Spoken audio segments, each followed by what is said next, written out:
साहब अब शहबाज शरीफ साहब जो हैं वो ज़ाहिर न्यूयॉर्क पहुंचने वाले हैं। 26 सितंबर को वो यूएन में अब खिताब पहुंचेंगे वो। करेंगे। देखिए आज हाँ जी, उस मीटिंग में कल इजलास में जाएंगे जो इस पे हो रहा है, हाँ दो मुल्की हल के बारे में। ठीक है। और उसमें जाहिर है कि कंसेंसस यही होगा।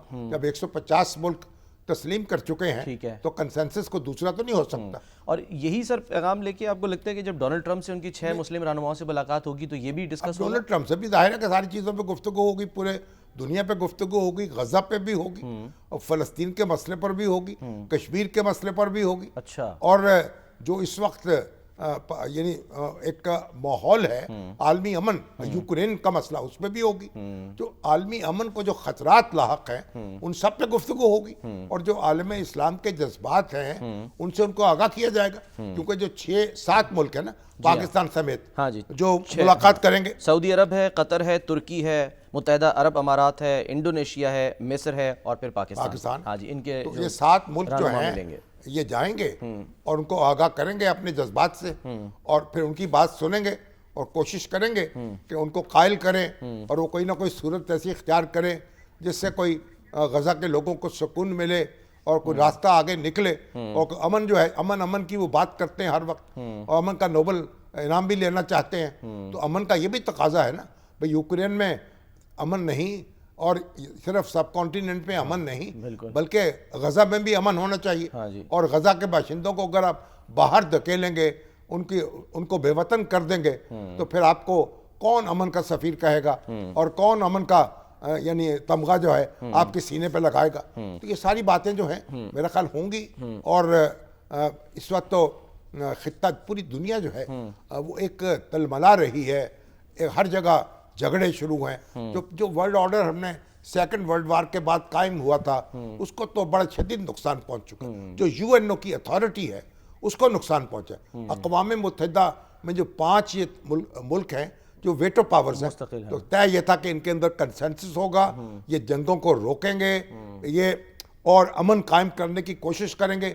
लेकिन अमेरिका ने जब इराक पे हमला किया तो सिक्योरिटी काउंसिल की मंजूरी उसमें शामिल नहीं थी, उसको उन्होंने नज़रअंदाज कर दिया, उसकी कोई परवाह नहीं की। उसके बाद फिर जो कुछ शाम में हुआ और फिर जो अब इसराइल कितनी करारदादें हैं जो यूएनओ की उसने कबूल नहीं की, उन पर अमल नहीं किया, उसके बावजूद अमेरिका उसकी पुश्तिबानी कर रहा है। तो अब ये देखिए कि जब अगर आप एक नज्म जो है तो इसका मतलब ये हुआ कि ताकत जो है वो कानून है, कानून ताकत नहीं है। अच्छा। और सेकंड वर्ल्ड वार के बाद जो एक बड़ा कॉन्फ्लिक्ट कोई नहीं हुआ, यानी जो भी जंगें हुई हैं उनको रोका गया है और बड़ी ताकतें जो हैं वो आपस में नहीं उलझी हैं बराह रास्त। तो अब तो सूरत हाल मुख्तलिफ हो रही है। तो अगर यही होगा तो जगह जगह जंगें होंगी, जगह जगह लोग बरसरे पैकार आएंगे और ये जो सूरत है दुनिया का नक्शा बिगाड़ देगी। और ये कोई दुनिया के लिए अच्छी खबर नहीं है। इस वक्त देखिए, इस वक्त चीन एक ऐसा मुल्क है जिसका कोई एक फौजी भी किसी मुल्क में नहीं है, गैर मुल्क में। बिल्कुल। कोई एक अड्डा भी उसका किसी दूसरे मुल्क में नहीं।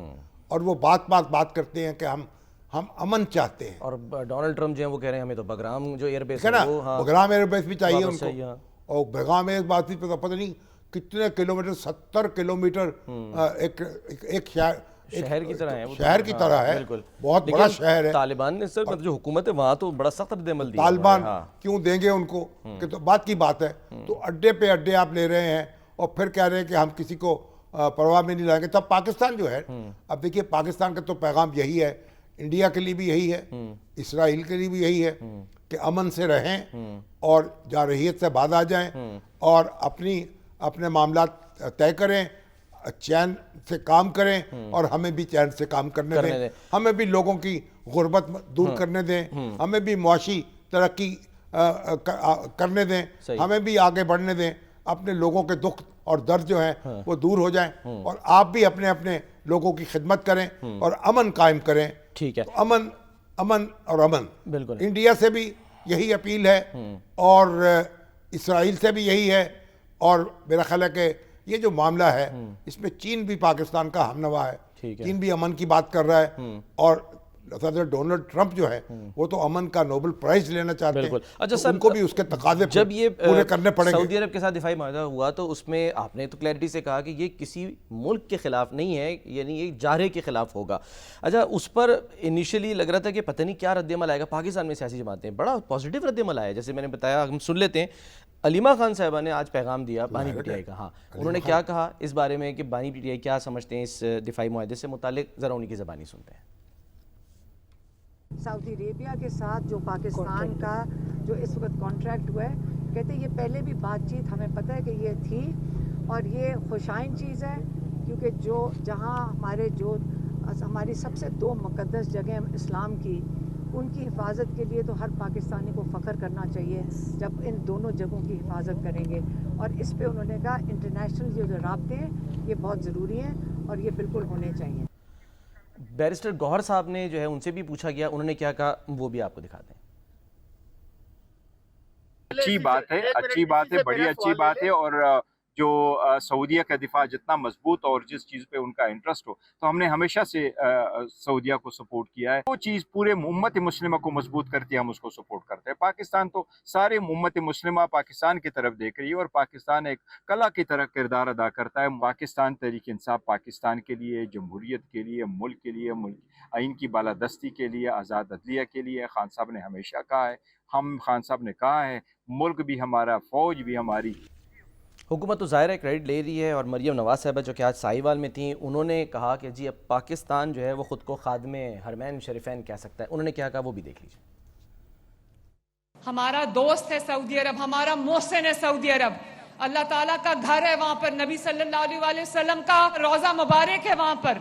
मक्का और मदीना हमारे लिए पाक धरती है। हमारे वज़ीर आज़म शहबाज शरीफ साहब को कितनी इज्जत दी है, पाकिस्तान को कितनी इज्जत दी है, आपको सबको मुबारक हो उसकी। अल्हम्दुलिल्लाह पाकिस्तान के नसीब में भी ये सादत आई कि पाकिस्तान भी अपने आप को खादिमैन हरमैन शरीफैन। Welcome back. शामी साहब, आपने कल के कॉलम में भी अपने यही कहा था कि जी ये जो सियासी जमातें इनको भी एक पेज पर होना होगा, और वो आज जो हमने बयानात चलाए हैं उसे बज़ाहिर जो है वो यही इमरान खान साहब हों या अलीमा खान हों या हमारे गौहर साहब हों या असद कैसर हों, ये सब वैसे ही मुहिब्बे वतन पाकिस्तानी हैं जैसे हम हैं।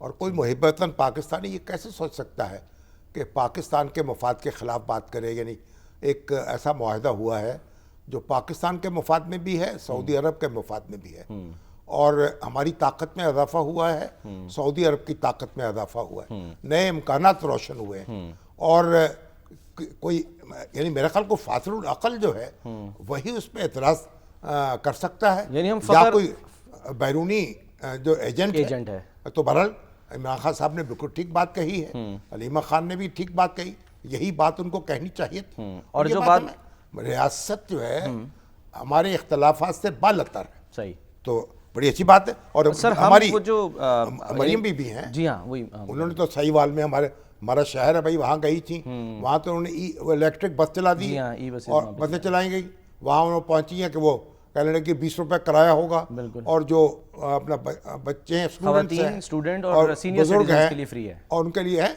सीनियर सिटीजन जो है उनके लिए फ्री है, बिल्कुल, और 20 रुपये किराया होगा। हाँ जी। और फिर ये भी कहा कि भाई वो तो एक वहाँ तो जो कैंप है सैलाब जदगान के, वहाँ तो नवाज शरीफ पैदा हो गए हैं और मरियम नवाज पैदा हो गई है। हाँ जी, लोग नाम रख रहे हैं, एक बच्चा जो है उसका नाम मरियम रख दिया, दूसरे का नवाज शरीफ रख दिया। तो माशाल्लाह, तो जैसे वो हमारे भुट्टो वाले दोस्त कहते हैं पीपल्स पार्टी वाले, हर घर से भुट्टो निकलेगा तब नवाज शरीफ मरियम निकल रहे हैं। तो उन्होंने कहा है कि भी हमारा शुमार भी अब खादमीन हरमैन शरीफैन में होने लगा है।